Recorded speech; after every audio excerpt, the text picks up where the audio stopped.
군소 후보들이 이렇게 발언을 하거나 또 스포트라이트를 받는 게 원천적으로 지금 제한이 돼 있습니다. 그러니까 누가 나왔는지도 사실은 모르지요.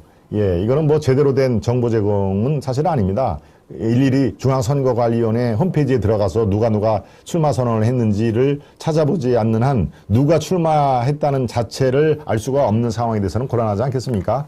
따라서 저희는 군소 후보들의 목소리, 또 군소 후보들의 의미 있는 언행 이런 것들이 있을 때는 소개를 해드려서 여러분들이 종합적으로 판단하는데 도움을 받을 수 있도록 그렇게 하고 있습니다. 앞으로 3월 9일까지 계속적으로 이런 이른바 비양강 후보, 군소 후보 하면 또 말이 조금 더 서운하게 들리실 수 있죠.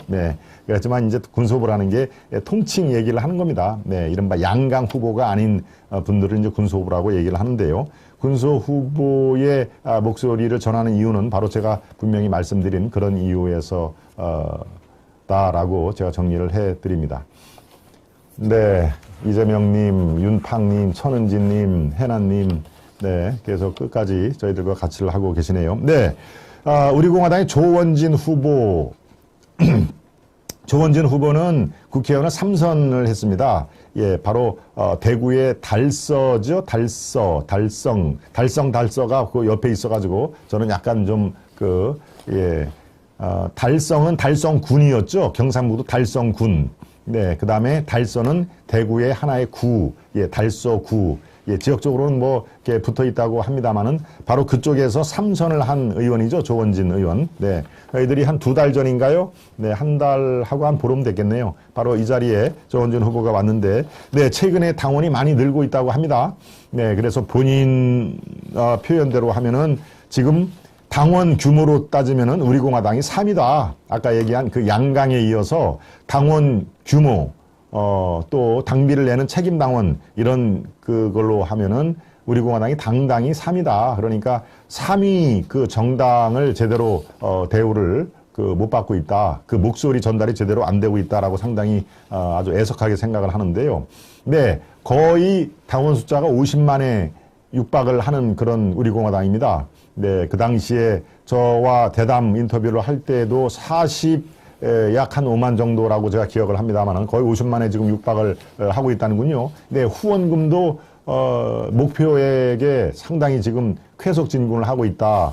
그 당시에 한 17억 정도까지 이렇게 후원금을 모았는데 아마 지금도 더 이상 쭉 올라갈 테죠. 후원금과 이 당원 면에서 글쎄요. 그러니까 조원진 대표를 중심으로 조원진 대표를 보고 이렇게 오는 분도 계시지만 이 당의 뿌리라고 할 수 있는 아마 지지 세력의 핵심이라고 할 수 있는 박근혜 대통령을 이렇게 지속적으로 지지하고 응원하는 분들이 결코 적지 않다는 것을 하나의 상징으로 보여드리고 있습니다. 박 대통령이 지금 사면, 연말 연초에 크리스마스라든가 성탄절에 사면이 제가 보기에는 이번 성탄절에는 사면, 석방 이런 것이 이루어지지를 않을 가능성이 더 큽니다. 그러려면 지금의 사전 작업이 다 끝내놓고 아마 여론을 좀 반응도 보여주고 하는 그런 작업이 선행이 돼야 될 텐데 이제 성탄절 특사면은 앞으로 뭐 한 열흘 정도밖에 안 남지 않았습니까? 그러니까 이번에 MB와 박근혜 대통령의 사면과 석방이 이루어질 가능성은 별로 없는데 아무튼 박 대통령의 석방이라든가 사면이 계속 이렇게 화제가 되고 있는 것은 그만큼 아직까지 박근혜 대통령과 우리 공화당의 이 존재 가치는 꾸준하게 지속이 되고 있다라는 조원진 대표가 만약에 박 대통령이 석방을 하면은 나름대로 이 대선에 굉장히 큰 파괴력을 갖고 있을 것이다라는 말을 저한테 해주기도 했는데요. 꾸준하게 이 집회 같은 걸 굉장히 많이 하고 있습니다. 매주 기자회견을 하는데 지난주인가요? 지난주에 국방부 앞에서 전작권 회수 반대 또 여러 가지로 지금 아주 미묘한 그 국방 외교 문제에 대해서 기자회견과 또 집회를 하는 모습을 저희 기자가 현장에 취재를 해서 영상을 올려드렸습니다. 그것이 여러분들이 일반 우리 공화당 그 지지자가 아닌 분들은 뭐 그냥 슬쩍 지나가는 그런 영상이겠지만 그런 것들이 하나씩 따져서 우리 공화당과 조원진 후보의 어떤 그 아이덴티티, 정체성을 이렇게 선명하게 내놓는 그런 행사일 테죠.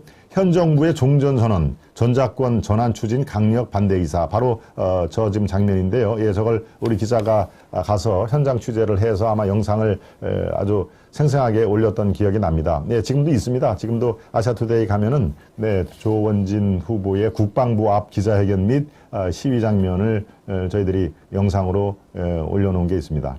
현 정부의 종전선언 뭐 이런 게 아주 지금 예민한 문제 아닙니까? 또 전작권 문제, 전시작전권 회수 문제 이런 것들도 굉장히 이런 그 파괴력이 큰 현안에 대해서 아주 선명하게 반대를 한다라는 목소리를 내고 있는데요. 네, 집회도 거의 200회를 넘는 집회가 있고 나름대로는 굉장히 꾸준하게 움직이는데 그게 일반 대중들, 즉 유권자들에게 전파를 하기에는 한계가 지금 있는 모습으로 저는 비칩니다. 아마도 국밥집에서 대선 후보 출마한 사람 중에 누구랑 가장 국밥을 먹고 싶으냐라는 설문조사를 하면은 아마 조원진이 1위를 할 것이다 라고 하는 그런 얘기가 나올 정도로 굉장히 서민과 자영업자에 대한 그런 목소리를 정책을 많이 내고는 있습니다. 예, 국밥집 아저씨다.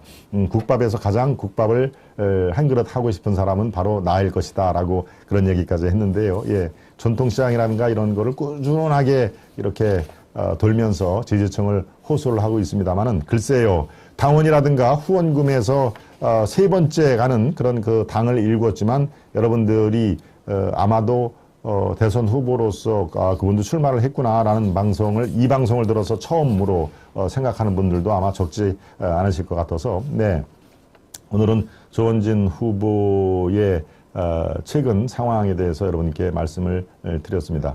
네, 이달 12월 중에 조원진 후보를 다시 한번 그때 2탄 워낙 얘기가 흥미롭게 거의 2시간 동안 얘기가 흘러서 준비해온 말을 반도 못했다라고 얘기를 해서 2탄을 우리가 반드시 가집시다라고 약속을 했죠. 네, 12월 중으로 다시 조원진 후보를 이 스튜디오에 모여서 못다한 얘기를 다시 풀어드리도록 하겠습니다.